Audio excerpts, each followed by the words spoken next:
Hey there guys, it's Colleen from Pet Nanny Coach, and today our video is 10 tips to effectively communicate with your pet sitting and dog walking team.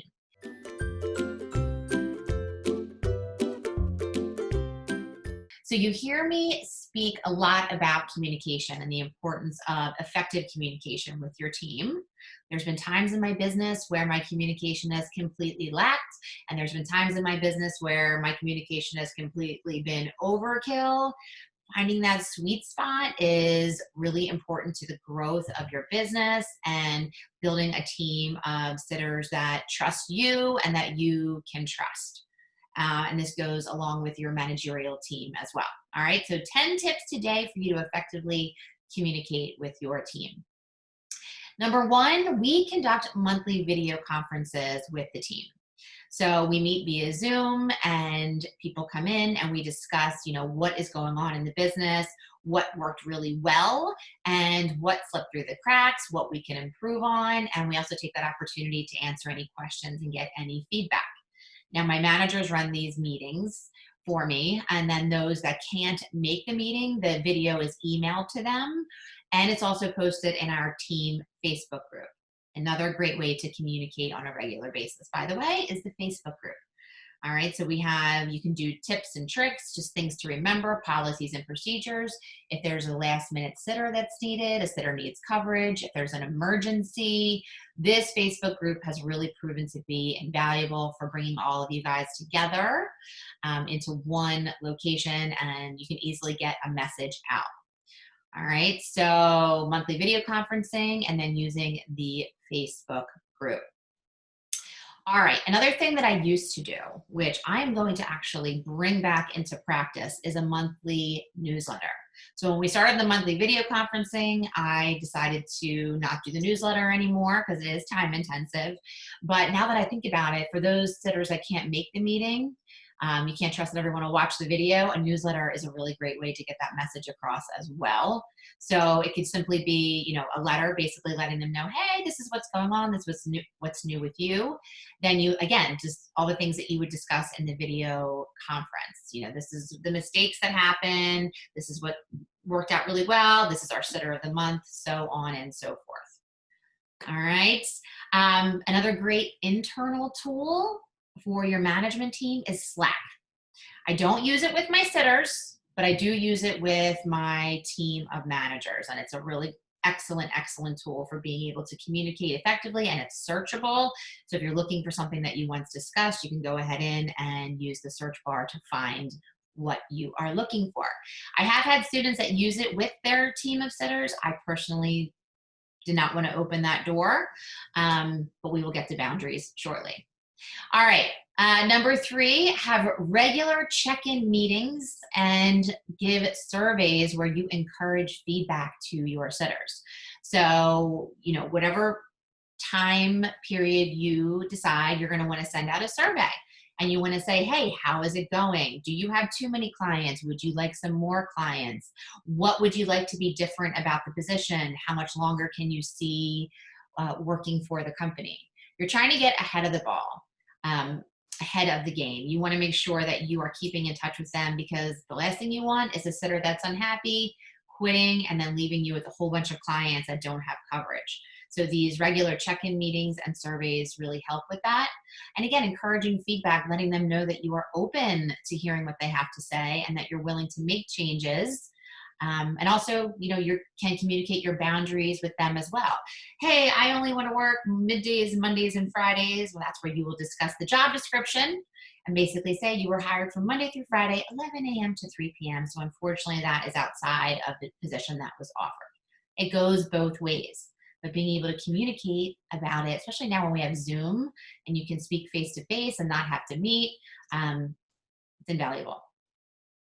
All right, you want to celebrate their great work and then communicate your appreciation. So if somebody goes above and beyond for you, you want to let them know how appreciative you are. Send them a card in the mail, send gift cards, send them an email.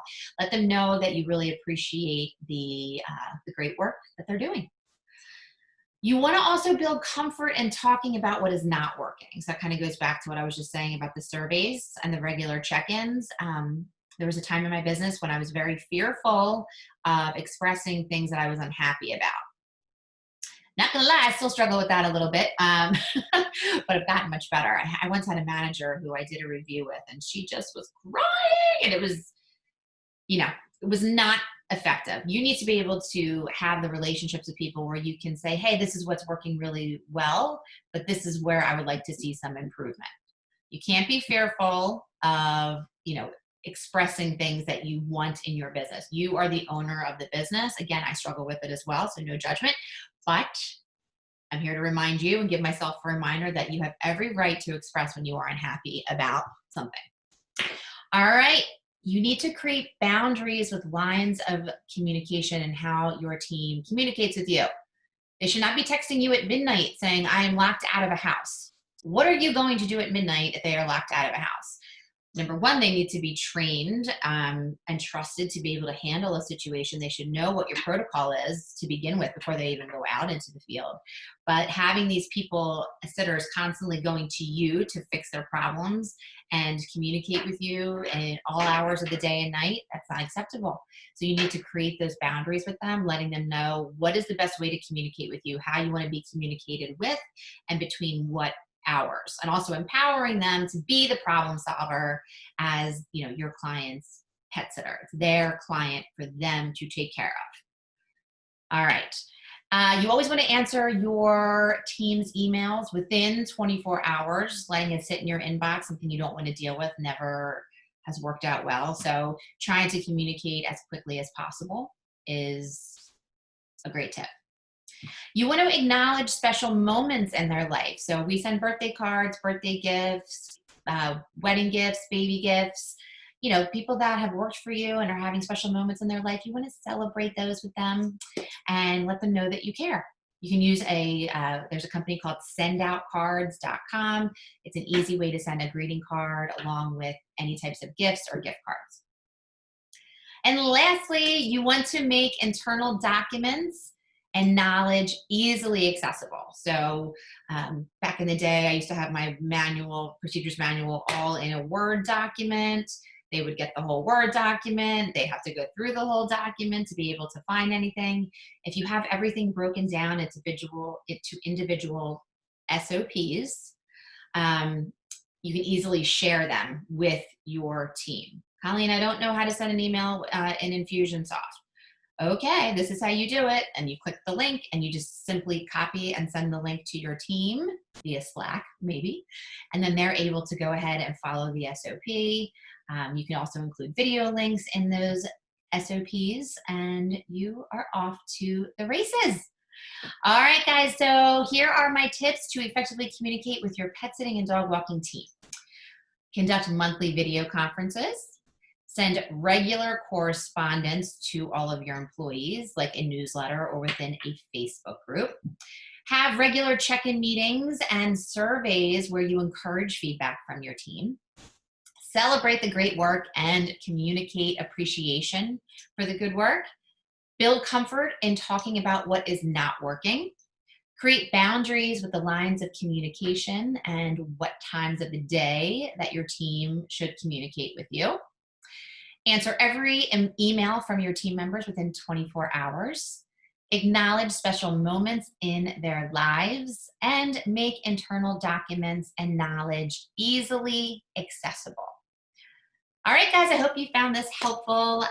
If you'd like some more information about Pet Nanny Coach, you can head over to my website at petnannycoach.com. You can also go to my YouTube channel where I've got tons and tons of videos over there. Or you can join our free Facebook group at petnannycoachcommunity.com, where we turn our passion for pets into paychecks. I hope to see you there, and don't forget to say hi. All right, talk to you later. Bye.